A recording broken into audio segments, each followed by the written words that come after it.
The Twins have 9 outfielders on their roster right now. Somebody's got to get traded. In this video, we are going to be talking about where the Twins' needs are, who they don't need, and of course, my thoughts on this video. What should the Twins be doing left in this offseason, trade-wise, before the start of spring training, which is this month, by the way. It's February. Ladies and gentlemen, if you are new here, welcome. I'm Clemhawks. I love talking about baseball, specifically the Twins, the Marlins, you name it. I love to talk about it. So if you want to join me, make sure to hit that subscribe button. We are so close to 4,000 subscribers. Maybe you guys want to help me get there in this video. But like I said, the Twins are, I would say, arguably still the front runner, or very, very close to the AL Central Division title.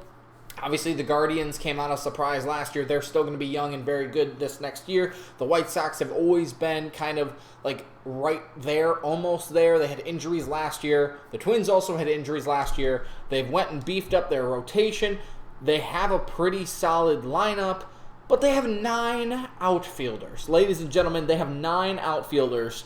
They don't need them all. Here are the outfielders listed on the active roster currently. Byron Buxton, Gilberto Celestino, Joey Gallo, Nick Gordon, Max Kepler, Alex Kiriloff, Trevor Larnach, Michael A. Taylor, and Matt Wallner. Now, here's the thing to add on to that. Michael A. Taylor is a new addition, so is Joey Gallo.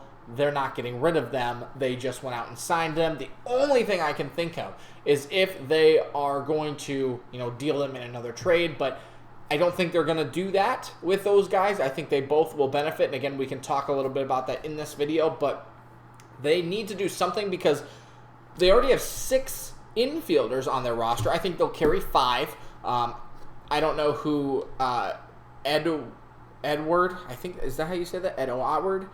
I butchered that really bad. Julian is. But they have 5 infielders, right? 9 outfielders. There's no way they are going to carry more than 5. As well. So you're looking at least trading, sending down to the minors 3. Okay, so that is in this video. We are going to tell you which 3 guys the Twins are going to get rid of. Let's go through them again. Byron Buxton, you're not getting rid of him. He's going to get hurt. We know that. But we're not getting rid of him. And we're not going to trade him. Joey Gallo, we just signed him. I think he really benefits from the shift this year, actually. The Twins, like Max Kepler is the same thing. They went out and got Gallo because of his home run power. Yeah, he strikes out a lot. So did Gary Sanchez, right? They're basically the same equivalent there.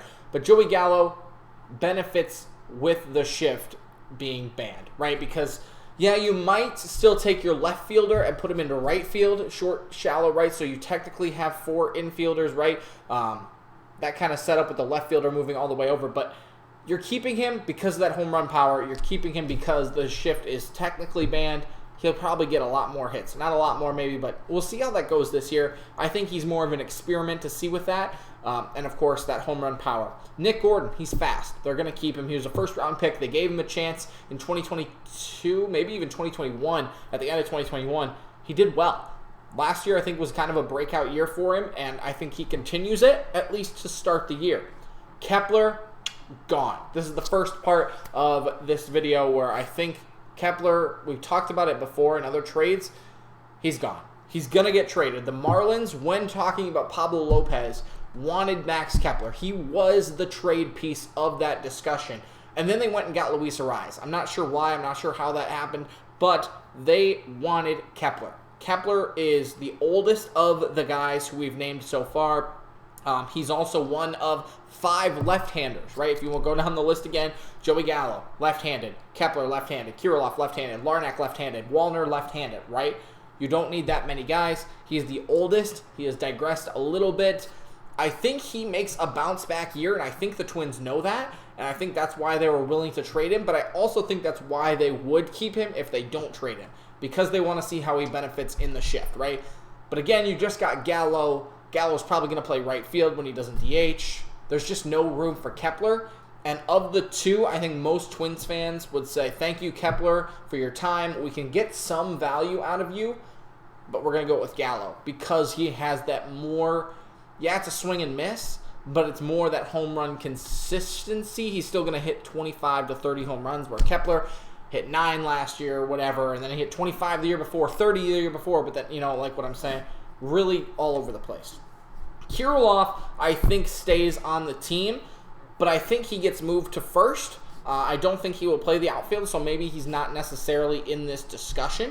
But I think that he gets moved to the infield. So out of the 9 players, I would keep him on this roster, even though he's not technically going to be an outfielder, right? So there will be 5 outfielders out of this list. But Kiriloff, another lefty, he's a big prospect guy.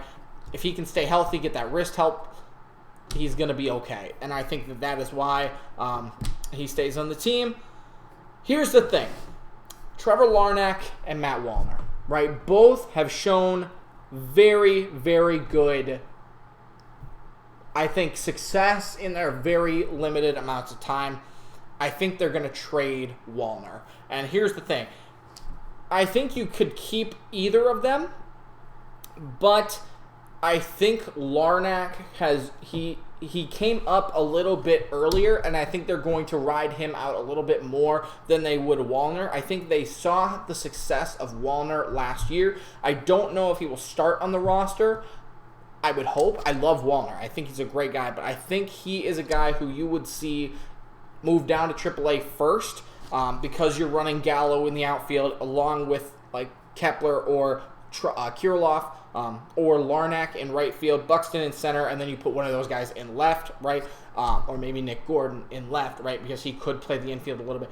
You get what I'm saying? There's just not room for Wallner. And I think they keep him. I don't think they would trade him, but I do see there is a lot of value in him being a younger player that just came up to the majors and had some success. I think he would be, of the 2, maybe even 3, if you're talking Kiriloff, he would be the guy they trade. I think Kiriloff's value has dropped a little bit since he was that big prospect a couple of years ago, but I still like Vladdy as a great comparison. Vladdy was supposed to be this power, like, best hitter ever. Kiriloff was kind of the same way, so I think they still value that. They want to see him grow. Larnach, same thing. He's just been up here a little bit longer, got hurt. Like, he is, I think, still a little bit further along in development and maybe major league talent. Wallner is brand new. I think they gave him a shot. He did really well. A couple guys were injured, and I think that they will keep him around. But if they decide to trade, I think that Wallner would be on that list. So Wallner's 1, Kepler is 2, and Gilberto Celestino is your 3rd. They're just going to move him down to the minor leagues like they did last year. He's a young guy, too. I didn't even know that. He's 23 years old. That's crazy. He'll be 24 in like 2 weeks. So he's still really, really young. He's a right-handed bat. The Twins just obviously signed Michael A. Taylor. We just mentioned that earlier in this video. They're going to keep him. They signed him. He's going to be here unless they put him in some sort of deal, but I don't think so. They'll keep him because Buxton will probably get hurt, or if he gets hurt, they need a right-handed bat in the outfield. Backup, boom. Otherwise, Gilberto Celestino will be the option as well. So, just to recap, Celestino's down in the minors. I think Wallner starts in the minors, and I think Kepler is gone by the beginning of the season. I don't know exactly what spring training will look like. Maybe some injuries, might keep him. Like I said, I think he is right on the cusp. Him and Wallner are kind of, I picture the same. Kepler is like right on the cusp of being traded. They kind of want to see how he does with the shift, but I think he still will get traded because the Marlins were interested. Maybe they still go after him, whatever. But Wallner, again, same thing. He's right on that cusp of being a major leaguer. Got some experience last year, but he's got that talent. He's a little bit younger in the minor leagues with service time and everything.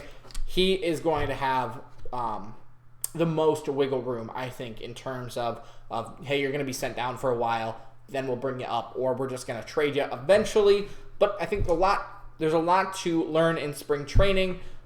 See who's good, who gets hurt, that kind of thing. So I hope you guys did enjoy this video. I love just talking about the Twins again. So if you want to talk more about this down in the comments, if you're a Twins fan, leave a like and subscribe. Otherwise, let me know if you disagree with any of those 3. If you think Gallo is going to get turned around and flipped and traded, or if you think we should trade Kiriloff or Gordon instead of maybe Wallner or Kepler. Let me know down in the comments. But these are 3 moves that I think the Twins will make before the start of the season. Thanks so much for watching. I hope you guys do enjoy, and we'll see you next time.